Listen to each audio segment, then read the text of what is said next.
Leia, ilan na ang reported deaths sa Bagyong Uwan sa oras na ito?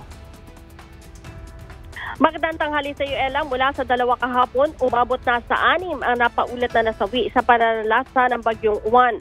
Sa datos ng NDRRMC ngayong umaga, lumalabas na 3 ang napaulat na nasawi sa Region 2, isa sa Region 5, isa sa Region 6 at isa rin sa Region 8. 13 naman ang napaulat na nasaktan.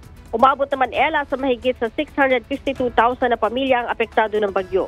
Katumbas siya ng 2.3 milyon na individual. Sa naturang bilang, mahigit sa 231,000 na pamilya pa rin ang nasa mga evacuation center na katumbas ng mahigit sa 803,000 na individual. Samantala, hindi pa rin, Ella, na ibabalik ang linya ng komunikasyon sa ilang mga lugar na sinalanta ng Bagyong Uwan. 30 sa mga syudad at munisipalidad ang wala pa ring linya ng komunikasyon. 22 sa mga ito ang mula sa Region 5, 5 sa Region 1 at 3 naman sa Region 3. Dahil dyan, nakikipag-ugnayan ang NDRRMC sa mga telco para sa pagsasaayos ng linya ng komunikasyon sa nasabing mga rehiyon. Sinabi rin ng NDRRMC na 20 munisipalidad ang problemado sa supply ng tubig habang nasa 394 naman ang problemado sa supply ng kuryente.